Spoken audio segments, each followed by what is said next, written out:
The late 1970 seconds and early 1980 seconds were supposed to be a golden age for science fiction. Studios were pouring money into visions of the future, and global distribution had never been easier. Satellites circled the Earth, promising one united broadcast network for all.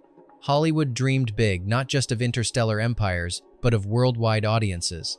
But somewhere along that signal path, something got severed. Certain films simply never made it across the ocean. No official bans, no scandal, no riots in theaters, just silence. A quiet erasure from foreign release schedules, a lack of subtitles, an unexplained drop from international catalogs.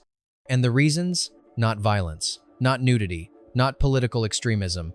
These films had none of that.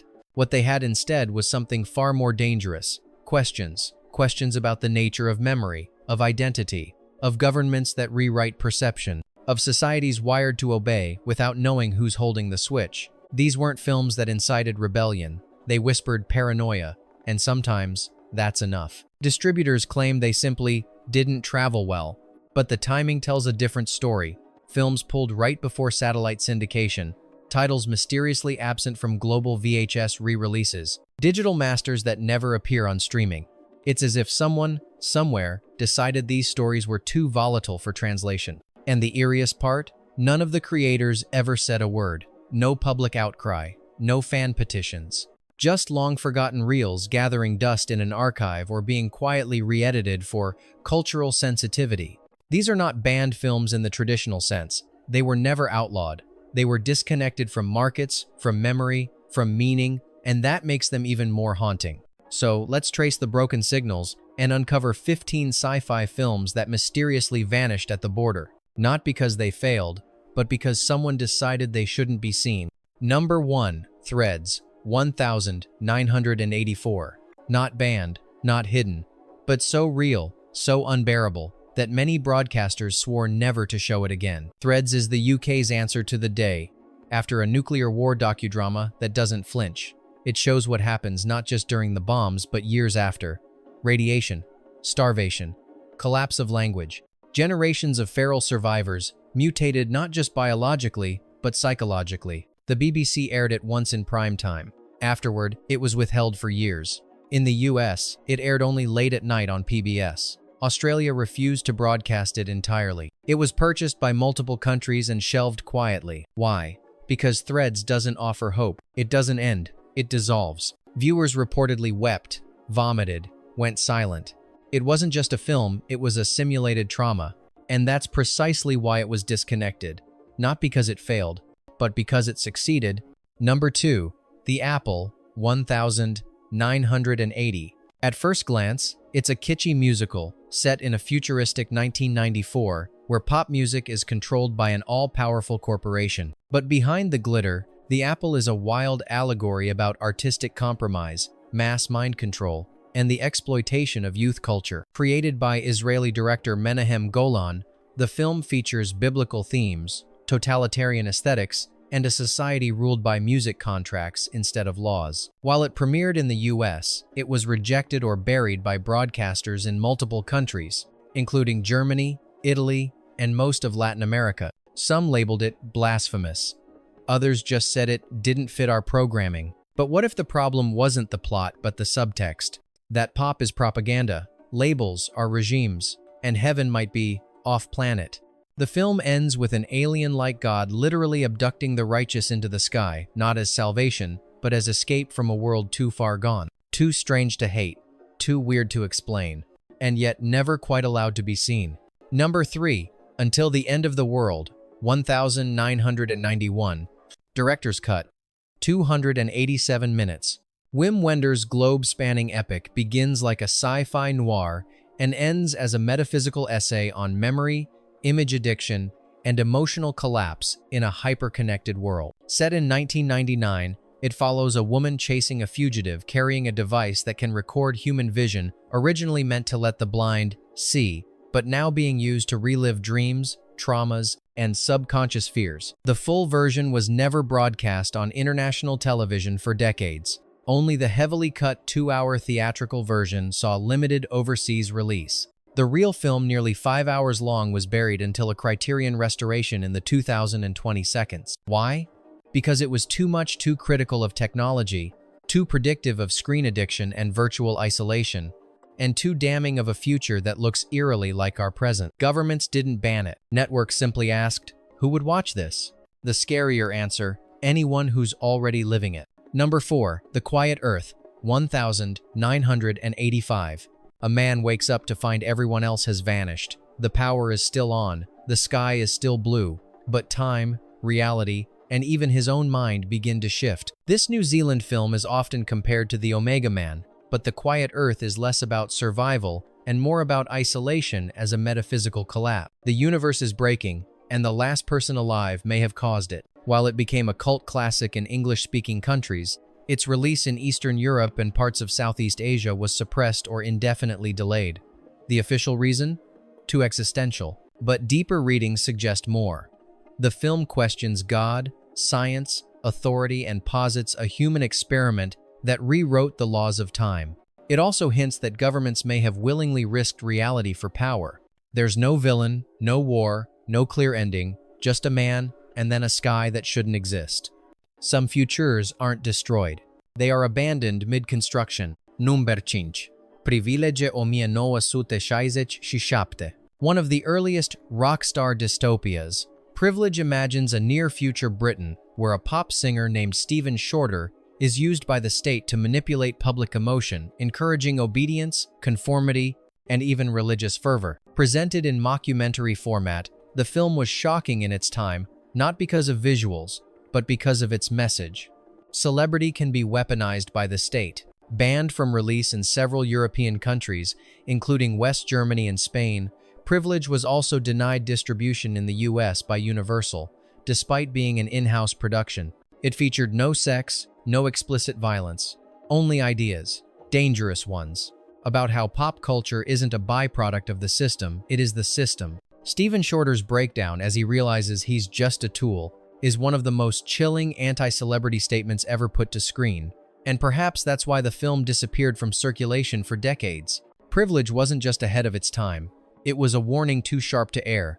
Number 6. Death Watch, 1980. aka La Mort en Direct. In a world where death has become rare and illness, even rarer, a dying woman becomes the unwitting star of a reality show. A man with a hidden camera implanted in his eye follows her every move, turning her final days into live television. This Franco-British co-production stars Romy Schneider and Harvey Keitel, and it predicts not just reality TV, but the commodification of human suffering long before it was mainstream. Despite being shot in English, it was never widely distributed in North America or the Middle East. The reason? No official one was given.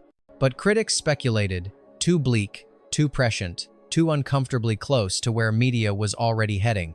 In some countries, including Saudi Arabia and the UAE, it was reportedly rejected for its portrayal of surveillance and death being monetized. In others, it simply wasn't picked up as if the industry itself didn't want a mirror held up to its future. Death Watch doesn't preach, it just watches, and in doing so, it accuses.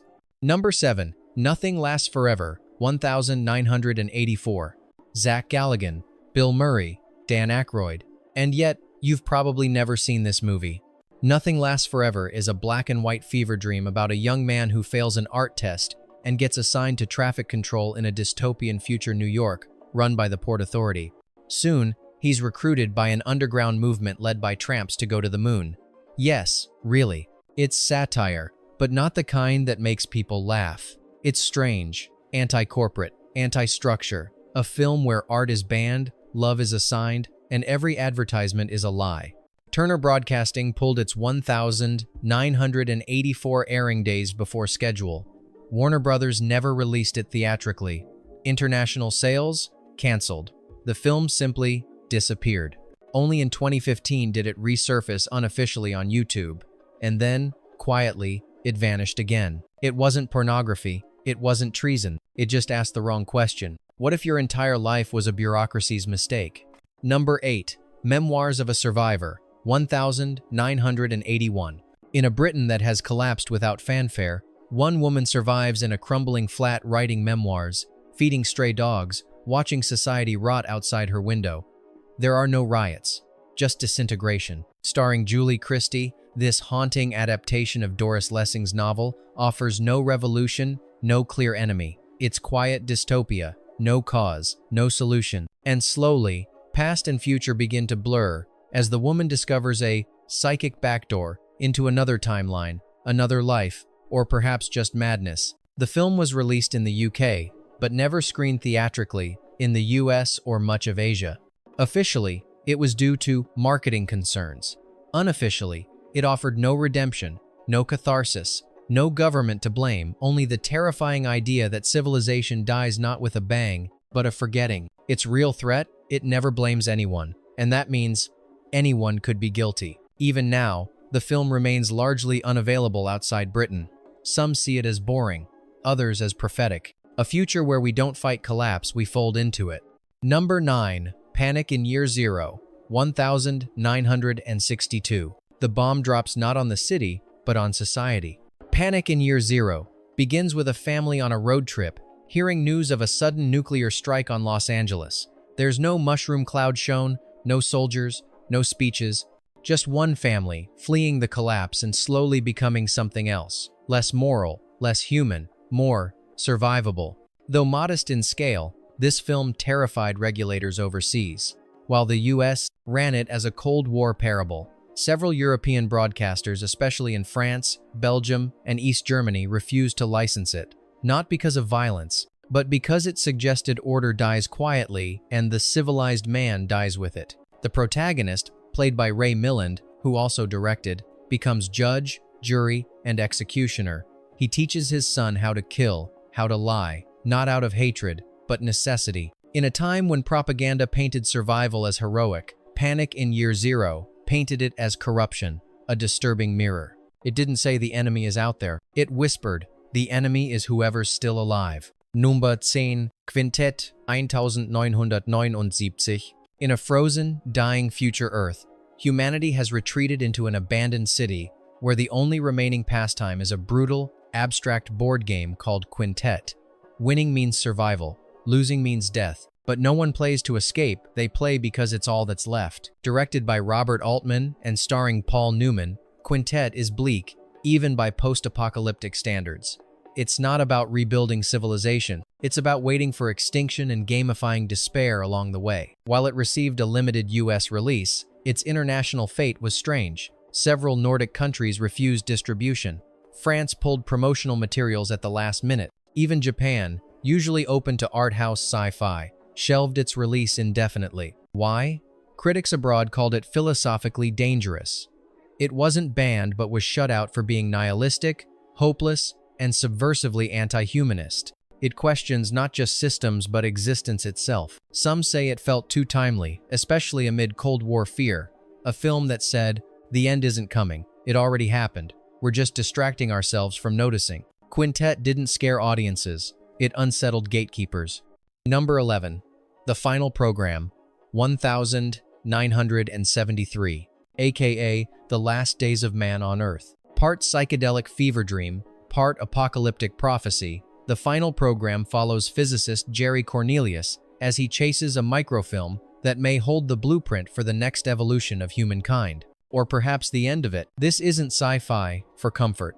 It's a jagged, surreal dissection of gender, identity, decay, and control. The film ends with a human-machine fusion, an androgynous, perfect being walking into a new world. Released in the US with niche success, it was deemed unmarketable in countries like Saudi Arabia, South Korea, and even Spain under Franco. Not for sex, not for violence, but for a narrative that blurs man and machine, faith and chaos, evolution and extinction. Its tone is cynical, ironic, and disorienting. A perfect match for a generation in ideological freefall and a nightmare for governments desperate for order. Director Robert Fuest was never given another shot at a major sci-fi project. The film became a cult item, but its message that the next step in human progress may look nothing like us and may not be ours to choose remained too dissonant to export. Number 12. Welcome to Blood City, 1977. Imagine waking up in a Wild West town with no memory of how you got there, and everyone else is fighting to survive for citizenship. Welcome to Blood City blends dystopian sci-fi with Western aesthetics. 5 strangers are thrown into a simulated world controlled by an unseen government. To earn the right to exist, they must kill others.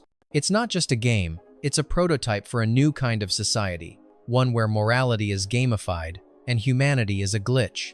Though made in Canada and aired in the US, the film faced mysterious distribution blocks in Europe. The UK initially acquired the rights, but it never aired.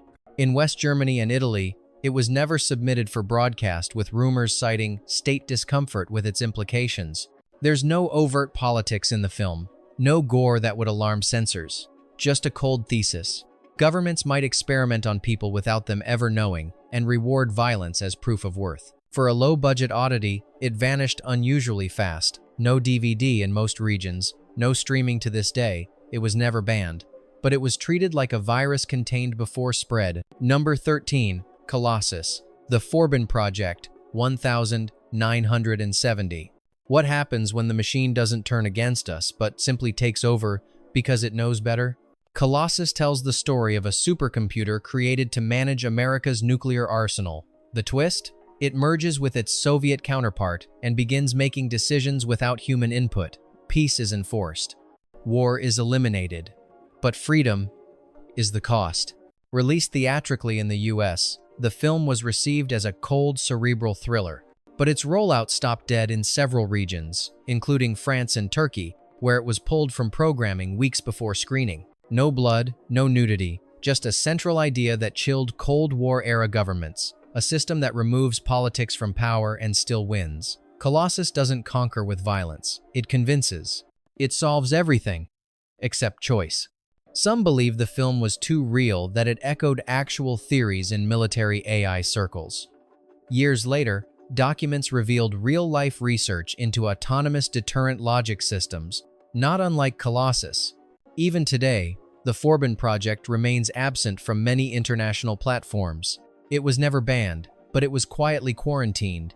Number 14, Phase 4, 1974. On the surface, it's about ants. Intelligent ants. But Phase 4 isn't a creature feature, it's a philosophical meltdown disguised as entomology. 2 scientists in the desert study insect behavior after a cosmic event. The ants are evolving fast, they're coordinating, outsmarting humanity, and building geometric structures never seen before. But what unnerves isn't their aggression, it's their purpose. They're not invading, they're inviting. The original ending, long lost, then rediscovered, shows a vision of humanity being absorbed into a new collective mind.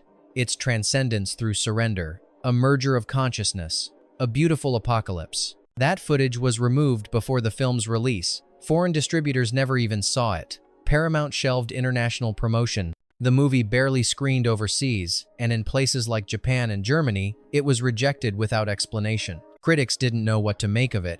Audiences were confused, but the film's ideas about a non-human intelligence, offering a new path forward, were uncomfortably aligned with counterculture, spiritualism, and anti-individualism. Not violent, not obscene, just deeply unsettling to systems that rely on isolated minds. Phase 4 didn't fail. It was denied entry. Number 15.